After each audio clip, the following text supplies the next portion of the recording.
I like dogs. I like Disney Animation. Disney Animation having a lot of dogs is good news for me. One breed they've cornered the market on is Dalmatians. These spotted balls of energy have been inseparable from the Disney brand for 63 years. 101 Dalmatians was such a distinct and charming entry in the animated canon. There have been a few attempts in recent times to make the Dalmatians more of a thing. Not to astounding success, but they pick up new fans pretty easily.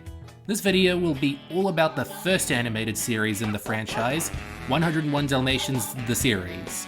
The name tells you everything. It's an animated series made to expand the brand of a Disney movie. Just a few decades ago, most of your favorite Disney movies had TV shows, and most were faithful to the source material, even if they often struggled to mimic their grandeur. 101 Dalmatians the series took a different approach. Don't try to be the movie on a TV budget. Hone in on elements of the movie that can work within the different medium. This thing bears so little resemblance to the movie that, until Dalmatian Street came along, it was this weird outlier in the franchise, a unique extension of a movie that could also be best described as unique. I remember seeing it on Disney Channel or Playhouse Disney a couple times in the mid-2000s, so I've got a connection to it.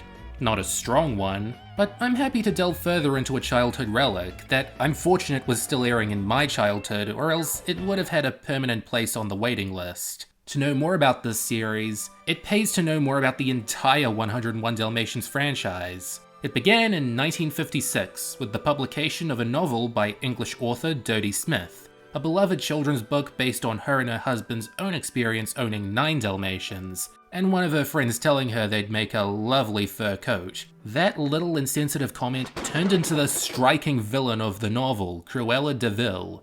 You're probably more familiar with the animated movie Walt Disney Animation Studios made out of the story in 1961. Walt liked the book and bought the rights, but was dissatisfied with the movie he had produced, in large part due to its art style. A budgetary compromise due to the high cost of his previous movie, Sleeping Beauty, this Xerox technique would become the standard for the studio for the next quarter century, unfortunately hurting Disney's interest in animation altogether for the rest of his life.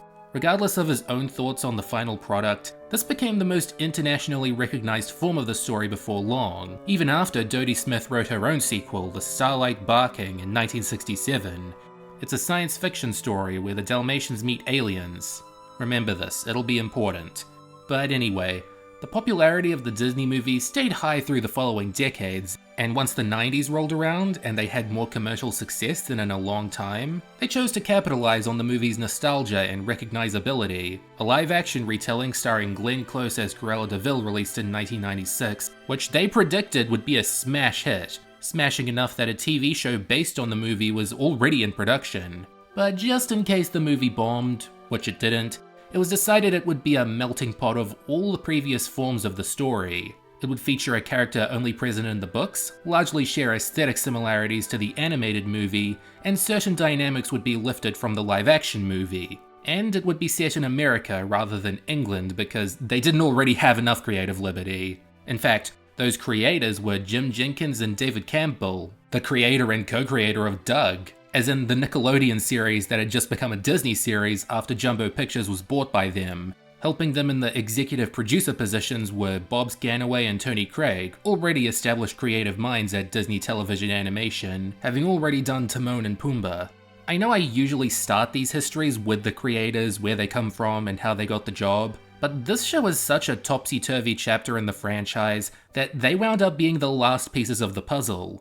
101 Dalmatians the series would end up running in 2 formats. The first would be in syndication, starting on September 1st, 1997. Disney had just shut down the Disney Afternoon, but would still syndicate some of their shows until August 1999. The second run was on the brand new One Saturday Morning block on ABC on September 13th. While not one of the headlining shows, it made for a transitional piece, representing both the past and present era of animated Disney programming. It only lasted a couple months, ending on March 3rd, 1998, but people seemed to like it well enough. It got 2 Daytime Emmy nominations, not against the stiffest of competition, but few people took issue with it back then, and few people take issue with it today, despite the large amount of deviations it took from the source materials. We assumed that since we were the stars of the movie, we'd be the stars of the series too. Yeah, the studio decided to go for a younger look. But we're not bitter. Roger and Anita Daly have decided to move to a farm following their dogs' scuffle with Anita's boss, Cruella DeVille, and take the dogs with them, Pongo, Perdita, and all 99 of their puppies. Bad news is, they now live much closer to Cruella, and she constantly schemes to take the farm away from them. Despite taking Cruella and Anita's dynamic from the live-action movie, this is more clearly influenced by the animated one. The art style isn't too distant, the personalities of the humans are closer to the animated movie, and all the dogs can talk. And by gum do they talk. We're usually following the 3 youngest puppies, Lucky, Cadpig, and Rolly, who go on adventures around the farm and back into the city sometimes, thwarting Cruella's plans and learning life lessons along the way. And there's a chicken there. There's a few things about this that confuse me as a lifelong fan of the movie, like why are Pongo and Perdita out of focus? What does Cruella want with the farm? Just to buy it off the dailies to humiliate them? That's a big leap backwards from wanting to skin puppies, but whatever. They needed a Saturday morning cartoon villain out of her. They gave her extra quirks, like constantly recording memos, and having a pet ferret called Scorch who bullies the main puppies, so this incarnation of the character can be unique. The 3 main puppies who get into all the mischief are led by Lucky. He's drawn to the adventure wherever it can sprout up, which gives him ample opportunity to learn the lessons the world must offer. It's a good thing they've got a main character who's confident, but still got a lot to experience. Cadpig is the very youngest, so young that this is the only Disney Dalmatians property she was ever born into. She's an unpredictable one, changing from a mellow flower child to an infuriated colleague at the drop of a pin. This makes her a tough character to stay on the same page as, but always a fun one to watch. Completing the trio is Rolly, the innocent and well-meaning overreader. It really seemed like most kids' shows in the 90s were egged on to have a fat friend. I know Rolly's been in this franchise since the first book, but it's a lot worse to see this archetype in a puppy because you just know it isn't gonna live to be a dog. Gripes aside, he works whenever he isn't 100% associated with food. They're usually joined by Spot, a hen on the farm who prefers to hang out with the dogs, and even then she gets apprehensive anytime they start scheming or adventuring, a voice of reason who's barely heard. She's an interesting new addition because there's more to her existence than being a timid sidekick. She's got a family that keeps pulling her back to her roots, and a goal to be as much of a dog as she can, even if it means constantly journeying out of her comfort zone. A big upset with this show is that it puts a majority of its focus on these 4 characters, leaving 98 Dalmatians and 1 sheepdog to be side characters. Pongo and Perdita sometimes serve to drive home the lesson of the episode, but aren't used very often. There's other siblings like Two-Tone, the fashionable one, Mooch and Dipstick, the mean ones, Whizzer, the whizzy one, and Tripod, the sporty one, but they're also only seen a few times. I'll admit, I don't know how I would handle the demand for a show with at least 101 leads, but this would be playing it really safe. They're useful additions to the cast, but only Tripod's ever given the time to get fleshed out. That's in part because we're on a farm now, so other barnyard animals have to be given attention too. I'm on a quest to find the one person out there who likes the pigs, Mayor and Dumpling. Mayor is the self-explanatory corrupt head of the farm who uses his position to bully others, and his daughter Dumpling is little more than a spoiled brat. One episode towards the end of the show tries to humanize her, but it's way too little too late. There's also Princess and Duchess, the motherly cows who are also used sparingly, but are reliably stationed at their sheds most of the time. You've got the Bark Brigade, of course, the Colonel, Captain and Sergeant, always prepped for action. But the puppies most often hang out with their gruff teacher, Lieutenant Pug. A total grouch with a downright bigoted view of cats, you're never happy to see him come on screen, but what situation they throw him into might make up for that.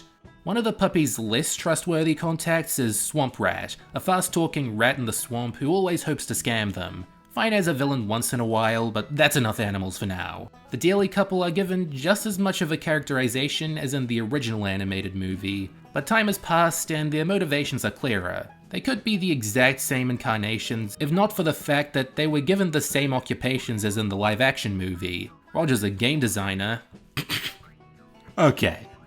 And Anita works as a designer for Cruella's company, so while not too happy with her boss, she can't stand up to her as often as Roger.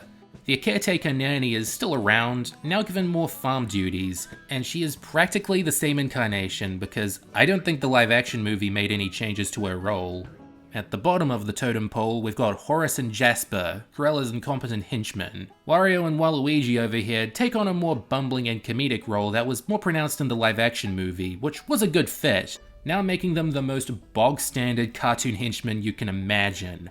But I mean that in a good way. There's a reason this archetype stuck around so long. It's just fun to watch them banter and satisfying to watch them goof up. This will be the perfect chance for me to test my sexy girl at the beach costume. I'll have that marriage broken up in no time.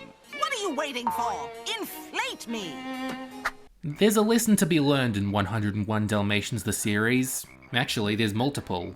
This is a pretty moral-heavy show. Not that every episode ends with them writing a letter to the princess, but they're careful to make it seem like there was a lesson to learn from all the chaos that went down. This attitude probably wasn't forced onto them by executives, but it's not surprising it ended up this way. Disney were forced to change their output after the FCC started cracking down harder on network children's programming in 1996, requiring that it have an educational or informational element for 3 hours on Saturday mornings. That's why most of Disney's one Saturday morning shows were about kids in school. That's kind of an educational element, right? The Bark Brigade is kind of treated like a school. That's kind of an educational element. Most of the time the moral is well conveyed, even if they have to amp up a character's negative traits or positive traits for the story to work. And if it's within the range of learning to respect someone else, it can get muddy as the puppies are not above name calling, nothing more vulgar than poopy head. But that's just something to look out for if you want to put this on for a very young kid. If the moral is clear enough, it's not even compulsory for the characters to learn it. Case in point, Cruella.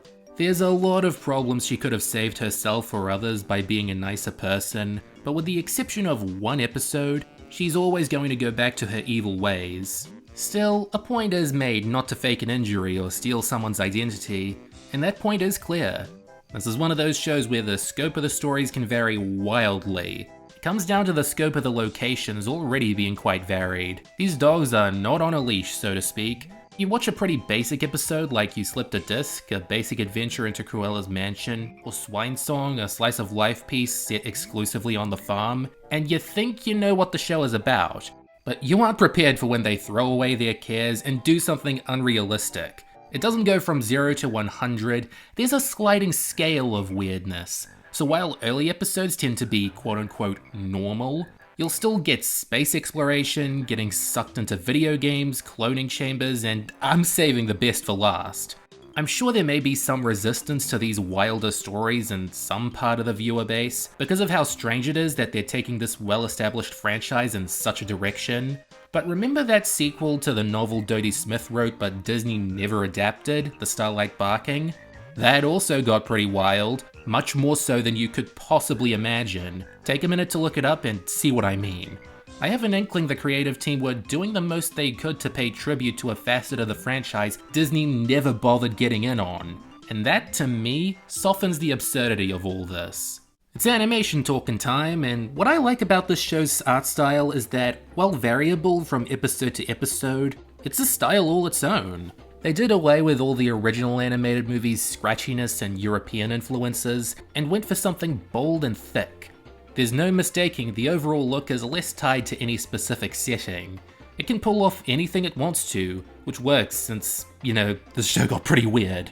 Everyone seems to remember the outlines being pretty thick, but that can vary depending on who's animating the episode. Disney's dedicated animation divisions were the ones that really Hanna-Barbera'd it up, while the outsourced episodes tended to have thinner lines and more exaggerated expressions. I favor when there's a good balance, where it's thick-lined and iconic as its own thing, and you can tell the animators and designers were given the go-ahead to get creative.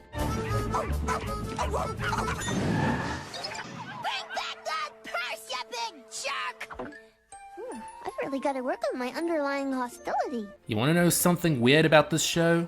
Again, most episode guides you see of it will state that it ran for 2 seasons during the same 1997 television season, but the one that started later is considered the first season. The reason being that it has the chronological series premiere, while the quote-unquote second season ends with a trilogy that's thought of as the series finale. So if you can, start with Home is Where the Bark Is, end with Dalmatian Vacation, and view the other 61 in any order you like. Which season do I think is better? While a higher ratio of my favorite episodes come from season 1, I don't think I have an answer this time. It's all the same production run, and if you were really attentive back in the day, you could have caught it all in order by channel surfing. If there are any changes or evolutions made during the syndication run, there's a chance they would have started in the ABC run. The voice actors were constantly shuffled about, like Lucky sometimes being voiced by Debbie Mae West instead of Pamela Adlon. Sleeping? During barking class? No, sir. Never, sir. You know, Rolly, it's that kind of thinking that's keeping you behind.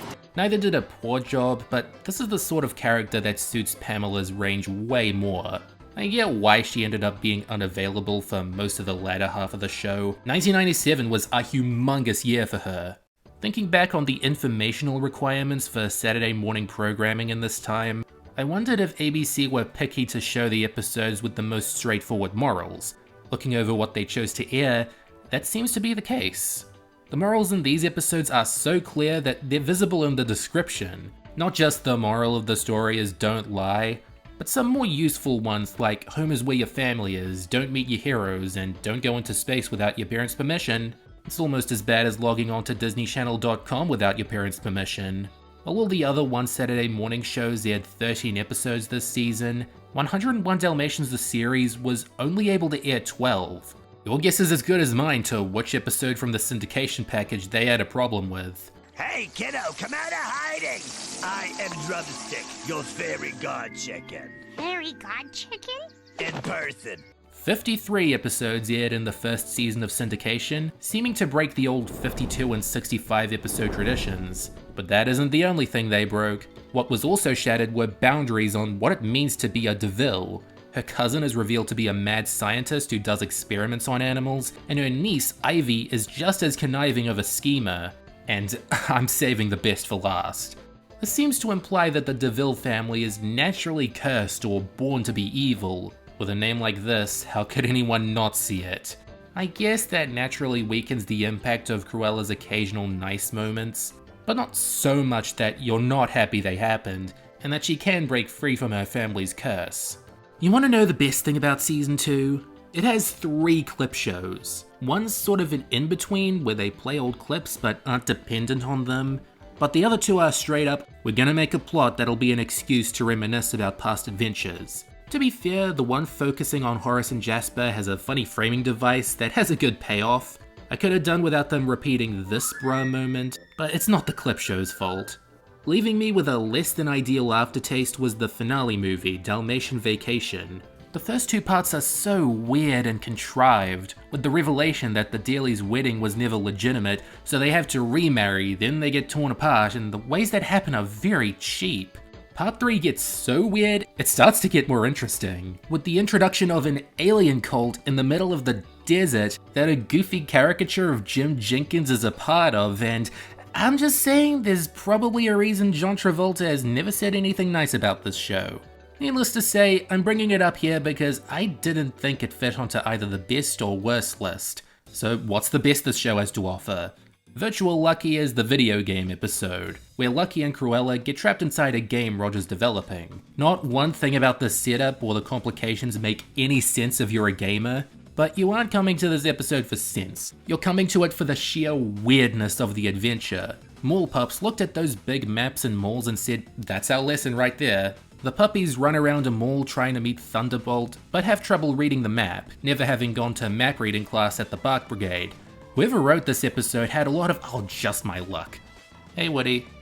Out to Launch is the rocket ship episode, where Cruella was planning on using an old Russian rocket to go to space, but the puppies communicate with the rocket and stop her plans. They put in some genuinely great jokes here to make the premise more workable, and I think it's another one that survives on the weirdness factor. Lucky to be alone may come off as a bit dry, but I like what it says about Lucky. He goes to stay with rich and pompous relatives to get away from the farm, but only likes it for a day before the lifestyle gets too stuffy for him. He seems like a real farm dog by now. Animal House Party involves what it sounds like. Swamp Rat throws a bash in the Daly's house while they're out, and it's up to the puppies to calm it down. Thankfully, they're prepared to calm it down after learning that Cadpig has anxiety. Now we're getting close to the end, so what harm could a little character revelation do? The making of is the pseudo clip show, but more of a fictitious look behind the scenes as the puppies stumble through a troubled production of their own show. I like me some meta humor as long as it's got a leg to stand on, and this episode definitely does. Rolly's excellent adventure has him exit for Spot for a while, before accidentally becoming the parent of a new clutch of baby chicks. It runs on your usual cartoon logic that newly hatched birds aren't immobile chunks of flesh that scream for worms, but now that I've got that image in your head, I hope you can better appreciate how cute this episode is. Home is Where the Bark Is may not be the pilot, that's only been seen for a few seconds on the April 1997 VHS release of the live-action movie, but it's as good an introduction to the three main Dalmatians as you can get, what sets them apart from all their brothers and sisters, and how they get used to the new status quo. By adventuring, of course. A Christmas Cruella was the first time any backstory was applied to the fiendish fashionista. A pretty paint-by-numbers Christmas Carol retelling, the simple swapping of the meaning of Christmas with young Cruella wanting a Dalmatian makes the super jolly ending to this thing more meaningful, but also the whole context of the franchise more tragic. And speaking of tragedy, you can find some in my favourite episode, De Village Elder. A take on the stage production Brigadoon, our heroes and Cruella find a village that only turns up every 100 years, run by a mysterious ancestor of Cruella's. It's gonna be a while before I talk about this episode again in the Best of 2024 video, but let me assure you, I'll still be a bit weirded out by what this is. Watch out for this one, in a good way. But watch out for these 10 in a bad way. Splishing and Splashing is a moral-centric one where the morals seem to be way more important than making sure the characters who learn it are likable. I don't know why it's so hard for them to apologize to Lucy the Goose for disrespecting her, except for the fact that it's a part of today's lesson. Shake, Rattle and Woof also has a contrived starting point. Roger, who's usually the most suspicious human when it comes to Cruella's plans, signs away the puppies for a TV show appearance. You could blame it on this being an early one, so it seems more off in the context of how the show developed. Hogtied is one of the less annoying Dumpling episodes because she actually wants to befriend the puppies and is putting her best foot forward. But like I said before, it does little to diminish her worst moments and makes her too different to feel like this is a genuine shift for the character. The Fungus Among Us is a gross out episode. You know these usually occupy low rankings if you've watched enough of my stuff. But what makes this a dud is that it all builds up to the gross moment, so that's what they're making clear you've got to look forward to. Swine Song sees the burgeoning romance between Rolly and Dumpling, and by burgeoning, I mean completely one-sided. This set up quickly that Dumpling is not a pleasant character to dwell on.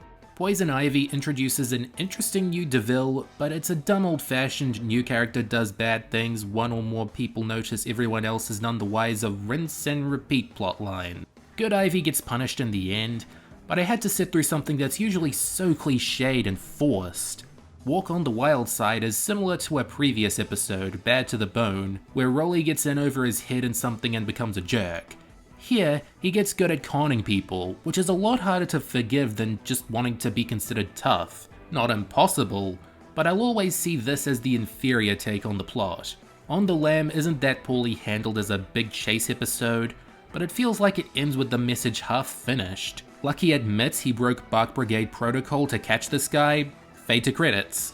Not one of the worst to watch, but easily the second most incomplete. The life you save is the impromptu bodyguard cliche, with Dumpling, where she doesn't even treat Lucky with any real respect after he saves her and she starts following him around. I don't know how many more of these I'll watch in the future of this channel, but I'm guessing a lot. And the very worst episode is the first clip show, Humanitarian of the Year. It's bad enough having less than 50% new material, but it's a reach to assume that Cruella can get this award with the iron grip she has over the local area, and foolish of the puppies to sit around remembering past episodes when they could have turned in this evidence against her deserving the award at any time. The top and bottom lists might be equal in length, but let me assure you that my opinion on 101 Dalmatians the series skews closer to the green. It's a kids show first and foremost, so if you're any older than 12, there's not much here you haven't seen before. If you want to get the most out of it, you have to see it early. Most of the characters are memorable, most of the animation is solid for the time, and most of the morals make sense on paper, There's not many jokes or references in this show for adults or parents, but I don't think that's a bad thing as long as it's good at what it sets out to achieve. Give you a good time and something to take away from the story. The more I think about this show, the easier it is to believe the developers of Doug were behind it. That show was also very welcoming and innocent, and most of its stories were morality tales. But I can also see the Timon and Pumbaa and House of Mouse people were involved too, filling it with slapstick and unconventional story concepts, and putting their all into making it come off naturally. It's an eclectic mix of talent to say the least, and I think it gives 101 Dalmatians the series a bizarre but entertaining vibe. I don't even mind the deviations it took from the source materials, because I find what they did with it to be a pretty original and good product. I'm happy it's got a small cult following, and if it's your lucky day, this might be where you join it. Oh, bajabbers! The wait is over. Coming up, it's the premiere of Disney Channel's newest animated series, Dave the Barbarian. Catch back-to-back episodes next.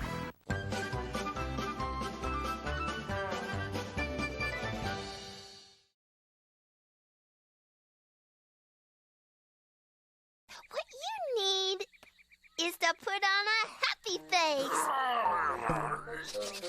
There.